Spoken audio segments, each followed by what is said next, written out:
이 아가서 문장은 참 어떻게 읽으면요, 참 유치하게도 보여요. 왜냐하면 이게 노래거든요. 여러분, 시편과 아가서는 전부 노래입니다. 여러분, 노래를 만약에 글로 읽는다고 한번 생각해 보십시오. 저와 같은 백지영 씨가 부른 총 맞은 것처럼이라는 노래가 있어요. 저는 그 제목을 보다가 어떻게 이렇게 표현할까? 총 맞아 봤나? 아플 텐데. 근데 뭐 구멍 난 가슴에, 구멍 나는 게 얼마나 아픈데 그걸 구멍 난다고 표현을 하나? 그런데 남녀의 사랑, 어떤 이별을 생각하면 그만큼 고통스럽다는 걸 노래로 표현하니까 그게 받아들여지는 거예요. 그걸 만약에 글로 읽으면 정말 우스운 얘기거든요. 그런가 하면 최백호라는 분의 부산에 가면이라는 노래가 있어요. 부산에 가면. 저는 그 노래 안 들어봐도 느낌을 알겠어요. 뭘 얘기할지 알겠어요. 그러니까 노래라는 건 표현되지 못하는 저 깊은 곳에 있는 인간의 어떤 감정을 건드리는 거거든요. 근데 그런 글을 그냥 이렇게 글씨로 보니까 이게 무슨 느낌이 오겠어요, 우리한테. 사람이 자기 정서와 감정을 최대한 끌어올려서 표출해내는 게 시고 노래거든요. 그러니까 뭐 트로트든 그게 뭐 발라드든 재즈든 사람이 그 노래를 온 마음을 다해서 그 3분, 4분 안에 노래로 표현을 하면 사람들이 그게 가슴이 뭉클하고 눈물을 흘리고 감동을 받는 거죠. 그러니까 이 아가서는 그런 겁니다. 그러니까 이걸 그냥 글로 읽으면 너무 밋밋한 얘기예요. 근데 이 내용을 여러분에게 표현을 해야 되니까 저도 최대한 감정을 끌어서 이 노래를 글로 어떻게 표현할 수 있을까? 여러분과 얘기를 나누려고 합니다. 이 아가서라는 이 성경의 아가라는 단어는요, 쉬루 하슈림. 그래서 그 단어의 뜻이 뭐냐면 노래 중에 노래 이런 뜻이에요. 그러니까 The Song of Songs 이런 뜻입니다. 여러분이 잘 감이 안 오시겠는데 열왕기상 4장 32절에 보면 그가 잠언 3,000가지를 말하였고, 솔로몬이죠. 솔로몬이 잠언을 3,000가지를 얘기했대요. 그리고 노래는 1,005편, 1,005곡을 불렀어요. 그 중에 노래 중에 노래가 아가서라는 거예요. 그러니까 이 노래가 이게 보통 노래가 아닌 거예요. 우리는 너무 뭐 이런 성경이 다 있나 싶지만 굉장히 중요한 의미예요. 6월절이 되면 이스라엘 백성들은 일주일 동안 예루살렘에 모여서 6월절 절기를 지키는데 처음에는 제사장들이 나와서 출애굽기를 읽어줘요. 그러면 우리는 옛날에 구속되고 억압된 삶에서 이제는 하나님 안에 진짜 자유 인생이 되었다. 그리고 마지막에 그들이 돌아가기 전에 마지막 읽는 것, 노래하는 것이 아가서예요. 그러니까 이 하나님의 사랑이 얼마나 큰지를 그들이 느끼면서 하나님의 사랑을 한아름 가슴에 담고 고향으로 돌아가는 거예요. 그게 아가서입니다. 근데 이런 아가서를 표현을 하려고 하니까 참 어렵습니다. 조선 전기 학자들이 남녀 간의 뜨거운 사랑을 표현한, 아주 노골적으로 표현한 이 고려 가요를 가리켜서 남녀 상열지사라고 표현을 했어요. 그 고려 가요를 보면 굉장히 남녀의 그 사랑이지만 노골적으로 표현되는 그런 모습들이 나오거든요. 근데 이 아가서도 보면요, 정말 어떤 건 이렇게 성애적인 표현을 할 수 있을까? 성경이 참 민망하다. 이거 볼 바에 차라리 그냥 빨리 넘어가서 이사회로 가야지. 이럴 때가 참 많거든요. 그런데 이걸 노래라고 생각해 봤어요. 노래로 생각하고 깊이 그 의미를 생각하면요, 이게 차원이 다른 거예요. 그래서 시편과 아가서는 유대인들이 보는 그 시편과 우리가 보는 이 시편 아가서가 차원이 달라요. 근데 그런 말씀을 이해를 해야 되니까 너무 어렵잖아요. 이번에 한국에서 기적 같은 일이 일어났습니다. 한강이라는 분이 노벨 문학상을 받았어요. 그죠? 노벨 평화상을 김대중 씨가 받았는데 그거하고는 좀 차원이 다른 얘기예요. 노벨 문학상이라는 건 한글로 표현한 걸 영어로 표현을 해서, 예를 들면 떡볶이 그러면 라이스 케이크 이렇게 표현한 게 아니고요, 떡볶이 그대로 적었어요. 그렇게 적었는데 그 글을 보고 노벨 문학상을 줬다는 거예요. 그러니까 이게 한글의 그 어떤 가치가 엄청나게 지금 인정을 받은 거거든요. 그래서 그분의 그 글에 대한 평을 제가 잠깐 봤는데 이런 내용입니다. 그의 소설들은 내면의 은밀한 경험이 역사와 어깨를 마주하고 고통과 사랑이 눈밭에서, 숲에서, 그리고 격정의 불길 속에서 흔적의 길을 남기는 가슴 아린 작품들이다. 이렇게 표현했어요. 무슨 말인지 이해가 가십니까? 가슴으로 느끼지 못하면 이해 못하는 거예요. 원래 이 한강이라는 분은 시인이에요. 근데 시인이 소설을 시처럼 적었기 때문에 은유법이 많고요, 메타포가 많아요. 그래서 우리 보통 사람들이 보면 어려운 책이에요. 뭐 한국의 서점이 다 책이 동이 났다고 하는데 어려워요, 보기가. 그 깊이를 이해 못하면 이게 언더스탠이 안 되는 겁니다. 자, 그런 감정. 근데 거기에 오늘 소개되고 있는 술람미 여인은요, 겉모습이 이쁜 여자가 아니었어요.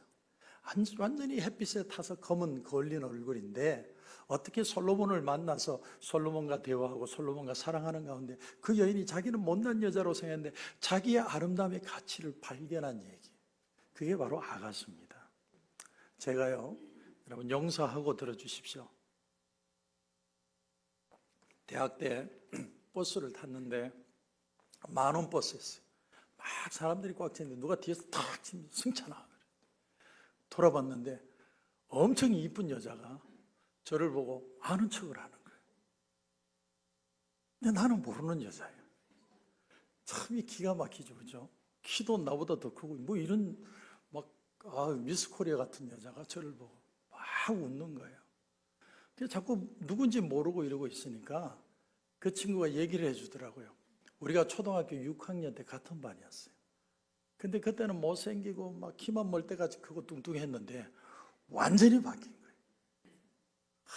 그래서 그 다음에 제가 정거장에 내려야 했기 때문에 아쉬움을 뒤로 하고 이제 인사하고 끝났는데, 오늘 술람미 여인이 그런 여인입니다. 아름다운 자체를 다 포기하고 그냥 나는 먹고 살고 일하기 위해서 그냥 일벌레처럼 살아야 돼, 그렇게 인생을 살고 있던 사람인데 솔로몬이 와서 이 여인의 아름다움을, 가치를 표현해 준 겁니다. 결국 진짜 아름다움이 뭐냐면 자기 자신의 가치를 진정으로 발견하는 것, 그게 진짜 아름다움이라는 걸 아가서가 표현하는 거예요. 근데 오늘 이 스토리는요, 솔로몬이 왜 저 꼴짝이 시골에 있는 처녀를 찾아가가지고 그 처녀하고 사랑을 하고 왜 그 여자를 뭐 사랑을 했느냐, 그 얘기가 아니라 그 여자를 데리고 궁에 와서 결혼을 하고 난 애프터 얘기입니다. 백설공주가 잠자고 있는데 왕자가 키스를 해가지고 결혼을 해가지고 난 그 뒤에 얘기예요. 근데 솔로몬은 술람미 여인을 예루살렘에 데리고 온 뒤에 좀 실망하게 돼요. 실망해요. 왜냐하면 이 술람미 여인이 촌에만 살다가 예루살렘에 와보니까 화려한 도시에 막 기부인들, 여자들 만나고 그 여자들하고 보석 구경하고 다니고 쇼핑하러 다니다가 그만 솔로몬하고 관계가 소원해진 겁니다. 솔로몬도 필요 없어요. 너무 좋은 거예요. 그럴 수 있겠죠, 여러분. 겨우 밥 벌어 먹고 살다가 어느 날부터 남편이 돈을 많이 벌어오는 거예요. 억수로 많이 벌어와요. 너무 좋아가지고 그냥 쇼핑 다니고 막 여기저기 여행 다니고 너무 좋은 거예요. 어느 날 보니까 남편이 뒷방 늙은이가 돼 있어요. 돈만 벌어주면 돼요. 그래서 앞장 5장에 보면 어떤 스토리가 나오냐면 이 술람미 여인이 한밤에 잠이 들어 있는데 그 남자 솔로몬이 찾아옵니다. 그래 밤에 계속 문을 두드리는데 여자가 자는 척하고 문을 안 열어주는 거예요. 그래 밤에 이슬을 맞고 밤이슬을 맞고 한참을 있다가 문고리에다가 모략즙을 바르고는 떠나요. 꽃 한 다발하고. 그래 가고 나서 여자가 놀래가지고 나와보니까 이미 남편은 떠나고 없어요.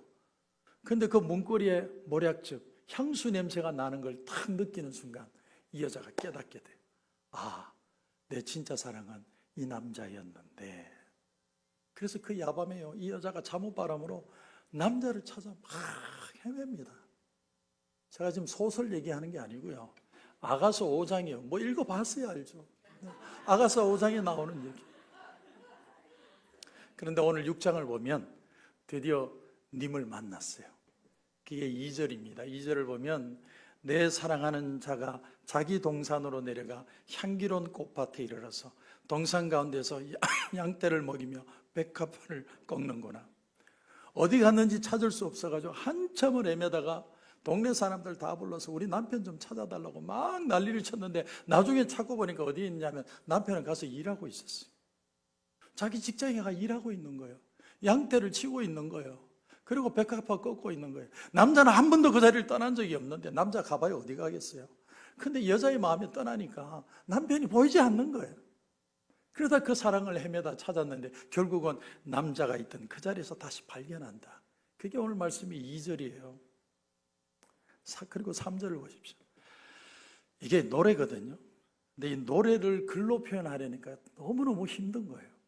나는 내 사랑하는 자에게 속하였고 내 사랑하는 자는 내게 속하였으며 그가 백합화 가운데서 그 양떼를 먹이는데 이걸 노래를 해야 돼요. 근데 이게 노래가 아니니까 필이 안 온다고요. 옛날에 오래전에요, 차인표 씨하고 신혜라 씨가 나오는 드라마 사랑을 그대 품 안에라는 그런 드라마가 있었어요. 굉장히 인기가 많았다니까요. 근데 하필이면 차인표가 여름에 하필이면 그 얇은 가죽 잠바를 입고 나왔어요. 그래가지고 그 당시에 남자들은 전부 다 위에 여름에 가죽 잠바 입고 밑엔 반바지에 딸딸이 신고 그렇게 다녔다. 그게 인기였다니. 그게 인기였어요. 근데 그 사랑을 그대 품 안에 그 표현이요, 나는 내 사랑하는 자에게 속하고 내 사랑하는 자는 내게 속했다, 이 표현이에요. 그 품 안에 모든 사랑이 있다는 거죠. 우리가 그렇죠. 때로는 세상 재미에 취해서 하나님보다 세상이 더 좋을 때가 있잖아요. 또 우리가 세상에서 돈 벌고 좀 먹고 살만하면 여행도 다니고 집도 사고 차도 좋은 거 사고 막 기쁨에 취해 있을 때가 있습니다. 그러다 어느 날 보면 내가 예수 믿는 사람인데 꼭 속물인 것처럼 느껴질 때가 있어요. 근데 저는요, 그런 경험도 한번 해보면 좋다고 생각해요. 왜냐하면 그런 걸 겪고 나면 별거 아니라는 걸 깨닫게 돼요. 막 그렇게 할 거 다 해보고 취할 거 다 해보고 애쓰고 수고했는데 만족함이 없어요. 세상에 돈 벌면 더 벌 생각만 하지 아무리 애를 써도 만족함이 없어요. 그래서 오늘 3절에 나는 내 사랑하는 자에게 속하였고, 이 말이 무슨 말이냐면 술람미 여인이 다시 그 사랑을 발견했다는 거예요. 진짜 내 사랑이 저 멀리 있는 게 아니고 바로 솔로몬 속에 있다는 걸 다시 발견했다는 거예요. 그 남자가 필요한 걸 다시 깨닫고 다시 연합되는 게 진짜 사랑이라는 걸 깨닫게 되는 거예요. 그러니까 놀라운 게 뭐냐면 이 여인의 사랑이요, 옛날에는 막 내가 쟁취하는 사랑이에요. 남자의 사랑을 받아야 된다는 생각인데 이제는 그 사랑이 주는 사랑으로 바뀌었어요. 헌신하고 섬기고 그를 위해 애써주는 사랑으로 바뀌기 시작합니다. 이제 자기 시선이 세상이 아니라 솔로몬을 바라보기 시작했다는 거예요. 전에는 솔로몬 왕에게 어떻게 해서든 사랑받으려고 하고 그 남자가 나만 사랑해줘야 되고 딴 데 눈 돌리면 안 되고 그렇게 살았는데 이제는 솔로몬만 있으면 되고 솔로몬에게 내 마음이 고 솔로몬에게 모든 걸 집중하는 그런 사랑으로 바뀌는 것이 6장입니다. 당신이 나의 왕입니다, 이런 뜻이. 여기 나는 내 사랑하는 자에게 속하였고 라는 표현을 정확하게 요한복음에 보면 베드로가 표현을 했습니다. 주는 그리스도시요 살아계신 하나님의 아들이십니다. 그 표현이 바로 이 표현이에요. 하나님께 우리는 사랑을 받기만 했어요. 이때까지 너무 많은 은혜 받으면서 당연히 은혜 더 받아야 된다고 생각했는데 어느 날 보니까 주님만이 나의 모든 것입니다. 결국 가장 중요한 것, 가장 찾아야 될 게 뭐냐면 마음이라는 걸 알게 됐어요.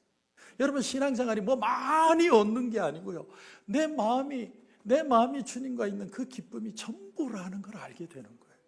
그게 바로 신앙이요 은혜라는 거예요. 오늘 여러분 말씀의 1절을 보면 이렇게 되어 있습니다. 어여쁜 자야, 내 사랑하는 자가 어디로 갔는가? 내 사랑하는 자가 어디로 돌아갔는가? 이 말이 비슷한데 동사가 틀려요. 처음에 어디로 갔는가의 동사는 할라크라는 동사인데 행위에 초점이 맞췄어요. 왜? 뭐 때문에? 뭐 잘못했는데? 왜 갔는데? 이런 표현이에요. 근데 뒤에 나온 어디로 돌아갔는가 단어는 파나나는 동사인데 이건 무슨 말이냐면 어디를 향해 갔는가요? 남자의 마음에 집중하고 있어요. 내 남편이 왜 내 마음을 떠났을까? 그 남자에게 향하는 마음을 표현하는 동사예요. 그러니까 여자의 시선이 이전에는 내가 받아야 할 걸, 얻어야 할 것이 있다면 이제는 남자에게 집중되고 있는 거예요. 그래서 오늘 3절을 다시 보면 나는 내 사랑하는 자에게 속하였고 내 사랑하는 자는 내게 속하였다. 완전히 연합이 됐다는 거예요. 예수님이 똑같은 말씀을요, 요한복음에서 이렇게 표현하십니다. 내가 아버지의 이름을 그들에게 알게 하였고 또 알게 하리니 이는 나를 사랑하신 사랑이 그들 안에 있고 나도 그들 안에 있게 하려 함이니이다. 여러분에게요, 하나님 아버지가 누군지를 가르쳐 준 분이 예수님이고요, 예수님은 가르쳐 준 거로 끝난 게 아니라 예수님이 나의 주님이 되어주시고 주님이 우리 안에 가시고 우리가 주님 안에 가요. 마치 부부처럼 칼날 같은 틈도 들어오지 못하도록 온전한 연합을 이루어주신 분이 바로 예수님이다라는 사실. 오래전에 바둑을 두는 조치훈이라는 기사가 있었습니다. 그분의 글 가운데 이런 글이 나옵니다. 나에게 바둑은 모노레일과 같다. 타고난 운명이다. 다른 길은 존재하지 않는다. 바둑은 나의 원점이고 바둑이 없으면 나도 없다. 참 중요한 의미예요. 우리 신앙인의 삶은요, 모노레일 위의 삶과 같다는 거예요. 우리의 삶은요, 모노레일, 하나님의 의라는 모노레일 위에 있어요. 하나님의 의가 우리 가운데 오지 않으면요, 하나님의 의가 없는 곳에는 우리의 삶에는 가치가 없는 거예요. 하나님의 의가 시작이고 하나님의 의가 마지막이에요. 그 하나님의 의가 우리에게 비춰지면 그분의 능력, 그분의 사랑, 그분의 기쁨, 그 모든 것을 통해 내가 사랑받는 존재로 새로워진다는 사실이에요. 그것만이 진정한 우리 신앙인의 삶이라는 겁니다. 그래서 요한복음 17장을 보면 예수님의 기도장이라고 그래요. 예수님이 기도한 내용이에요. 여러분이 혹시 집에 가서 한 번만 읽어보세요. 요한복음 17장은 예수님의 기도예요. 예수님이 어떻게 기도했는지 한번 보실 필요 있어요. 근데 그 글을 보면 이렇게 되어 있는 거예요. 아버지를 아는 것처럼, 주님 내가 저들을 사랑하는 것처럼 저들도 내 안에 있는 것을 하나님 아시죠. 이게 바로 중보 기도예요. 예수님이 지금 하나님 보좌 앞에서 뭐 하시느냐면 그 얘기하고 계시다는 거예요. 저 아무개 집사님이, 아무개 권사님이, 아무개 장로님이 내 마음에 있는 거 아시죠? 내 마음도 저의 마음속에 있습니다. 주님 불쌍히 여겨 주시옵소서. 주님이 하나님 앞에 그 기도한다는 거예요. 여러분, 사랑은요, 능력이 있어야 진짜 사랑입니다. 내가 상대방을 아무리 사랑해도 상대방을 내가 구해줄 수 있는 능력 없으면 그 사랑은 다 상상이고 허상에 불과해요. 힘이 있고 파워가 있어야 사랑할 사람을 사랑할 수 있는. 근데 예수님의 사랑은 전능하신 사랑이에요. 그래서 나를 사랑하신 사랑이 그들 안에 있고 나도 그들 안에 있게 하려 함이니이다.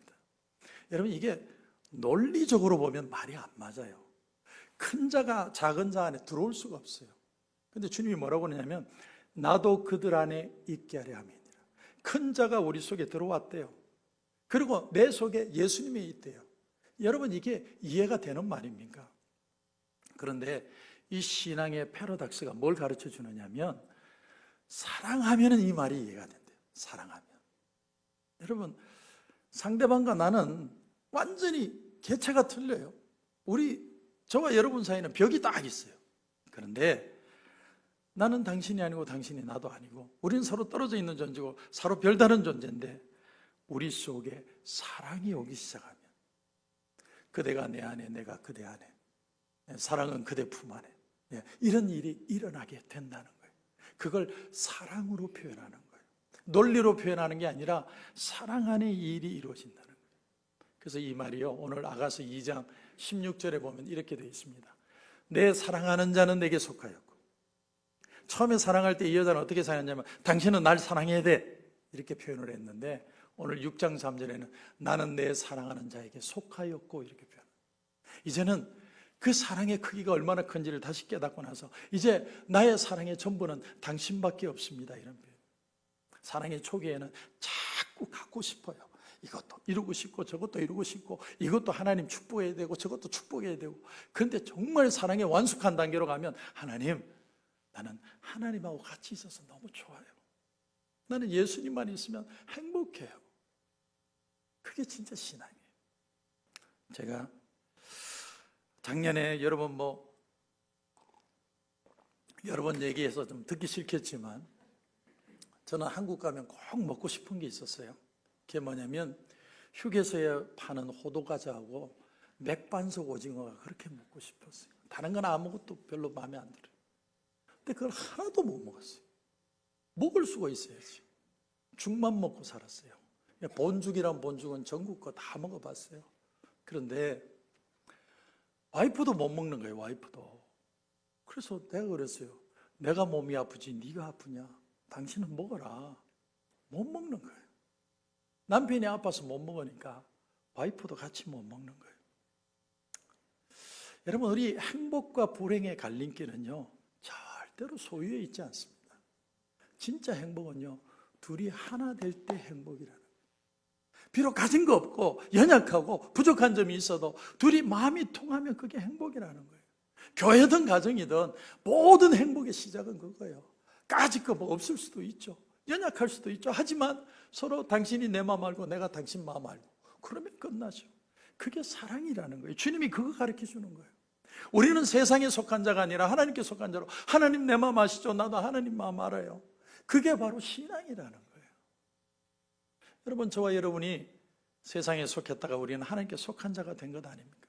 성경은 이걸 가리켜서 사망에서 생명으로 옮겨졌느니라 이렇게 표현합니다. 세상에 속한 자였는데 이제는 이사를 와서 주님께 속했습니다. 단순히 예스가 아니라 내가 의지적으로 결단하면서 나는 주님과 사랑하면서 살겠습니다. 그 고백이 신앙이라는 거예요.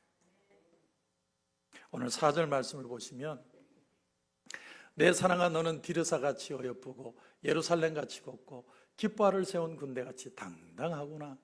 여러분, 디르사가 어디냐면 북이스라엘의 초기 그 도시입니다. 초기에 그 북이스라엘의 수도예요. 마치 뭐와 같으냐면 제가 최백호 씨의 부산에 가면이라는 노래를 들으면 바로 생각나는 게 있습니다. 저 파도 치는 바닷가, 그리고 달맞이 고개, 그게 그냥 들어오는 거예요. 그래서 그런 노래를 듣기 싫은 거예요. 내가 옛날의 추억을 떠올릴 수 없는 거죠. 근데 내 사랑이 그 디르사 같다는 거예요. 생각만 하면 옛날 내 고향에 있던 그 기쁜 모습들, 행복한 모습같이 보인다는 거예요. 죄송합니다. 용서하고 들으십시오. 제가요, 목회 초기에 너무 목회가 힘들어가지고 밤만 되면, 주일 밤만 되면 차를 몰고 혼자서 떠났어요. 어디로 가냐면 저 105번 있는 1번 프리웨이 바닷가 쪽을 밤새도록 달리는 거예요. 그냥 그렇게 가다가 끝까지 가고 싶었어요. 가다가 새벽 1시, 2시 되면 다시 집으로 돌아와요. 그 다음 주일날 되면 또 오후에 혼자서 돈도 많이 들고 힘든데 왜 그래 갔는지 계속 밤바다를 타. 마음이 너무 터질 것 같아가지고. 그런데요, 오늘 말씀을 여러분 보시면 내 사랑아 너는 디르사같이 어여쁘고 예루살렘같이 곱고 깃발을 세운 군대같이 당당하다. 왜 당당하다고 표현합니까? 이제는 누가 나를 싫어하든 좋아하든 혐오하든 증오하든 그 속에서 나를 찾지 않고 이제는 나를 사랑하는 존재, 솔로몬을 통해 주님을 통해서 그 속에서 나를 보려 하기 때문에 이제는 주님 나는 당당합니다. 예수님만 있으면 별의별 일이라도 상관없습니다. 예수님 안에서 나는 승리할 것입니다. 이게 당당하다는 표현이에요. 제가 어느 날 마켓에서 오래전에 저희 교회를 떠난 성도님을 만났어요. 근데 만나고 나서 반갑게 인사를 하고 안부를 묻고 그렇게 헤어졌습니다. 그래서 차를 타고 집에 오는데 집사람이 옆에서 그 얘기를 하더라고요. 목사님, 우리는 참 누구를 만나도 어떤 이유를 가지고 교회를 나갔어도 만나면 반갑게 인사하고 이렇게 인사하고 서로 안부를 묻는 것이 너무 감사해요. 이런 표현을 하더라고요. 너무 감사하다. 사람이 원수지고 헤어지면 만나기 어렵잖아요. 그런데 누구를 만나도 우리 교회 성도였던 분들은 행복하고 감사하고 기뻐하고 악수하고 안녕을 묻고 저도 그걸 생각하니까 너무 감사하더라고요. 이 여인이 가진 당당함, 깊이 사랑받은 데서 오는 깊은 안정감. 이제 솔로몬을 보면서 솔로몬 안에 내가 있고 솔로몬 당신만 있으면 나는 그 안에서 자유합니다. 기뻐합니다. 그런데 그것으로 끝나는 게 아니에요. 오늘 말씀에 마지막 절에 이렇게 되어 있습니다. 돌아오고 돌아오라. 술람미 여자야 돌아오고 돌아오라. 우리가 너를 보게 하라. 이게 무슨 말이냐면 술람미 여인이 이제는 솔로몬 왕이 얼마나 귀한 자기 남자인지를 깨닫고 난 뒤에 거기서 그치지 말고 이것을 온 세상에 전파하라는 거예요. 네가 받은 이 기쁨, 이 사랑을 나눠주라는 거예요. 여러분 복음에 딴 게 있습니까? 내가 예수 믿고 너무 기쁘고 좋으니까 그 예수님 증거하는 거잖아요. 이제 그거 하는 삶을 살라는 거예요. 1616년에 루벤스라고 하는 화가가 사자굴의 다니엘이라는 작품을 그렸습니다. 1616년 작품인데 이 그림을 보면 참 독특한 것이 다니엘이요 사자를 보지 않아요. 사자에 지금 둘러싸여 있는데 하늘을 보고 있어요. 그죠? 자, 하늘을 보면서 하나님 할렐루야, 하나님 나 도와주실 줄 믿습니다. 나는 여기서 자유할 줄 믿습니다. 할렐루야. 그런 믿음으로 고백하는 게 아니고요, 얼굴을 잘 보세요. 애처로워요. 근데 너무 힘든 거예요. 옆에 사자가 있고 내가 잡아 먹힐 수도 있는 그런 상황이라는 걸 표현하고 있는 거예요. 마치 풍랑이고 파도 같은 고통들이 내게 오지만 하나님, 나는 하나님밖에 바라볼 수 없어서 나는 하나님 바라보고 있어요. 하나님 나 좀 도와주세요. 그러니까 이 그림은요, 저와 여러분에게 깊은 질문을 던지는 거예요. 어떤 일이 있어도 너는 하나님을 바라볼 수 있느냐, 그걸 저와 여러분에게 질문하는 거예요. 여러분, 우리가 다가오는 문제가 문제겠습니까? 신랑 대신 예수님을 볼 수 있다면 거기서 우리는 자유할 수 있고 일어날 수 있고 걸어갈 수 있고 승리할 수 있는 줄 저는 분명히 믿습니다. 이게 산상수훈에 나오는 말씀입니다. 누가복음 11장 34절에 내 몸의 등불은 눈이라. 네 눈이 성하면 온몸이 밝을 것이요 만일 나쁘면 내 몸도 어두리라. 여기 내 눈이 성하면 하는 말은요, 눈이 좋으냐 나쁘냐 그 얘기가 아니에요. 원문의 뜻을 해석해 보면 이 뜻이 뭐냐면 싱글 포커스라는 뜻이에요. 하나만 집중해서 보면 이래요. 딱 볼 것만 보면 네 눈이 밝을 것이다, 이런 뜻이에요. 우리 인생의 눈이 밝아지는 게 다른 데 있는 게 아니고 예수님만 바라보는 거예요. 근데 또 하나의 눈이 있어요. 더블 포커스가 있어요. 두 가지를 보는 거예요. 하나님과 재물을 겸하여 보는 거예요. 그러니까 마음이 두렵고 힘들고 불안하고 염려되고 걱정되고 진짜 힘을 발휘할 수 없다는 거예요. 주님이 우리에게 말하는 거 뭐냐면 싱글 포커스로 나를 볼 수 있는, 이 말을요 사도 바울은 이렇게 해석했습니다. 그런 적이 이래 대하여 우리가 무슨 말하리요? 만일 하나님이 우리를 위하시면 누가 우리를 대적하리요? 자기 아들을 아끼지 아니하시고 우리 모든 사람을 위해 내주시니가 어찌 그 아들과 함께 모든 것을 우리에게 주시지 아니하겠느냐? 누가 능히 하나님께서 택하신 자들을 고발하리요? 의롭다 하신 이는 하나님이시니 누가 정죄하리요? 죽으실 뿐 아니라 다시 살아나신 이는 그리스도 예수시니 그는 하나님 우편에 계신 자요 우리를 위해 간구하시는 자시니라. 누가 우리를 그리스도의 사랑에서 끊으리요? 환난이나 공고나 박해나 기근이나 적신이나 위험이나 칼이랴. 여러분, 그렇습니다. 이게 우리 고백인 겁니다. 예수 믿고 하나님을 품고 난 뒤에는 유전자가 바뀌어야 돼요. 옛날에 유전자로 사는 거 아니에요. 이제는 내가 죽고 내 속에 예수님이 살면 그것이 내 삶의 능력이고 내 은혜고 내 기쁨이고 내 성공의 가장 중요한 바로미터라는 겁니다.